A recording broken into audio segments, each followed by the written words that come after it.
Okay, part two of continuity. These are piecewise functions, which I know you learned about in college algebra and other math classes, but this is how they work. They're divided into pieces. So for different parts of the domain, this function is defined differently. So what this means is for values of x that are less than 0 or negative, the function is defined to be 0. For values that are of x between 0 and 5, it's defined to be x squared minus 5x. And for values of x that are greater than 5, it's defined to be 0. But I want to make this function a little more interesting, so I'm going to mark out the 0 and put a 2 right there, and that's going to make it just a little more interesting. So what we're supposed to do is graph the given function. So we're going to graph this piecewise function. I'm going to call this my x and this my y. I'm going to go down the center of this grid, and this is going to be for number 2. So this y equals to 0 is a horizontal line. So that is actually right here. It's going to be hard to see if I have a different color. Y equals to 0 is right here. It is the x-axis. So this is what this function looks like as for values that are less than 0. So at 0 is going to have an open circle. All right, so that is the top part right here. I did him in pink. Okay. The middle part is a parabola, and it is going to be facing up. And I've already figured this out. The vertex is going to be at 2.5. And so at 2.5, this is 1, this is 2, this is 2.5. It's going to be down here at like a little more than 6. So 1, 2, 3, 4, 5, 6. So it's going to be down here's the vertex. So what does it do at 0? If you plug in 0 into this, 0 squared minus 5 times 0 is 0. So at 0, it's there. So what happens in this case is this little open circle gets filled in right there at 0. This parabola is going to come down, and it's going to come back up. And the second place that it hits 0 is actually at 5. So here is a closed circle here. So I did that one in blue. And so what happened is this little blue filled in that hole right there. And the last piece of this, I will do in just regular pencil. Y equals to 2 is a horizontal line, and that only gets to be for values of x that are to the right of 5. So this is where I said 5 was. So to the right of 5, y equals to 1, 2.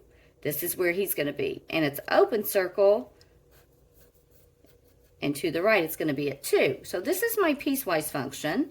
Open circle, where I put open circle is where there's not an or equal to, and I put closed circle where there is an or equal to on the blue right there. So this is what the graph looks like. Part B, determine any values for which the graph is discontinuous. Well, we can look at this and say, well, look here. If we were to draw this with a pencil, we go over here, over here. We didn't have to lift our pencil. Then we'd finally have to lift our pencil at 5. So at x is 5.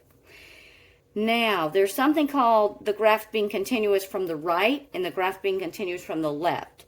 If you're drawing it from the left and you get to the discontinuity and it hits, like in this case, if we're drawing this graph and if we hit the discontinuity, which is at 5, if we draw it from the left and it ends up at the closed circle, then it's called continuous from the left. If we're drawing it from the right, so in this case, if I was drawing from the right, I would hit the open circle. So this is not continuous from the right. It is continuous from the left, is what we would say. So is the graph continuous from the right at any of these values? No. We hit an open circle. No. Is the graph continuous from the left at any of these values? Yes, it's continuous from the left at 5. So yes, continuous from the left at x is 5. All right, we're going to do another example right here, number 3. I'm going to do it on this graph right here. It says y is equal to 11. I want to make this a little easier on myself because 11's not on my grid. I'm going to make that a 10. So I'm changing it a little. So if I call this the x-axis on here and this y-axis on here. Y equals to 10 is a horizontal line, and that belongs for values of x that are to the left of -1. So I'm going to say that this is -1 because this is my grid, and this is 1, and this is -1. So to the left of -1, y equals to 10 is what this is. So this is going to be a horizontal line up here. Okay. Then in the middle part, it's this parabola, y equals to x squared plus 2. So it's a parabola. I'll do this part in pencil. That blue was a little hard to see. It's going to be up at -1. I can plug this into the function to see what that's going to be. -1 squared is 1, plus 2 is 3. So I'm up here at 1, 2, 3, and it's closed circle. Excuse me. Because that is where, or equal to. And then it's at 2 is the vertex. I'm sorry, I had to drink some water. And then it goes up like this is what it's going to look like. Now, let's figure out how far this goes. This goes all the way to 3. And at 3, it's closed circle because or equal to. 3 squared is 9 plus 2 is 11. So when we're over here at 3, we're up here at 11. So up here at 3, we're up here at 11, which is closed circle. So 11 was off my grid. And then we have this last piece, which I'm going to do in pink again, which is y equals to 10. And these are for values of x that are to the right of 3, on the right side of 3. So on the right side of 3, we go back here to 10, and we continue this. This is a crazy looking graph, but this is what we've got. Where is this fella discontinuous? Well, at x is -1, here's a big break, and at x is 3, there's a big break. So, determine any values for which the graph is discontinuous. Okay, x is -1, and x is 3. Is the graph continuous from the right at any of these values? Let's see. Here's a discontinuous at -1. Coming from the left is open circle.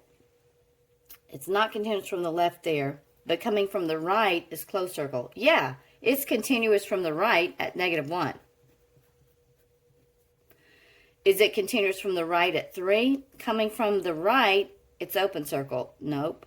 But coming from the left is closed circle. So it's continuous from the left at x equals 3 in this case.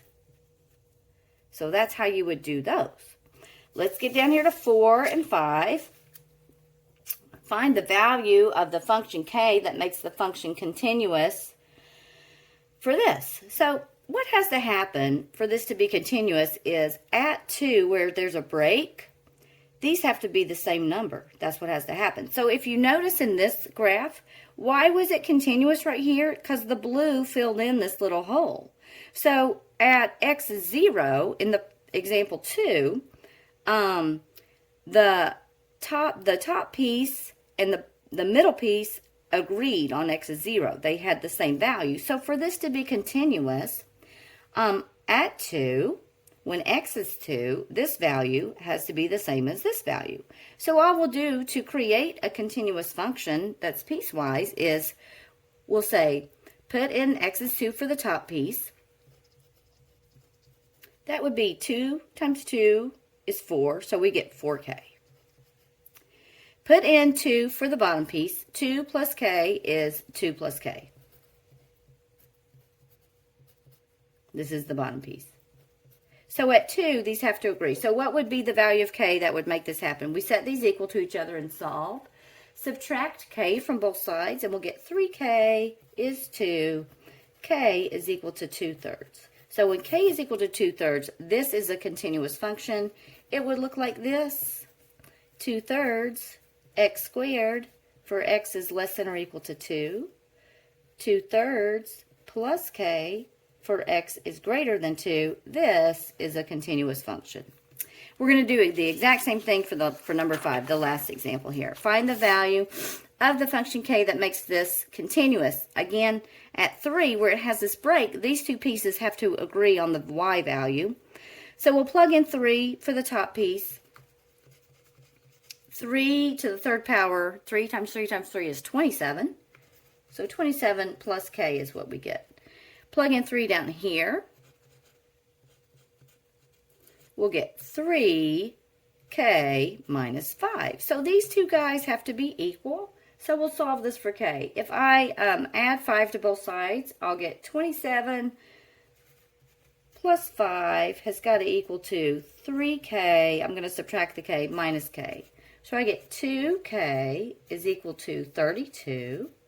K has got to be 16 for this to happen. So we've just made another continuous function out of this piecewise function by calling this x cubed plus 16 or 16x minus 5.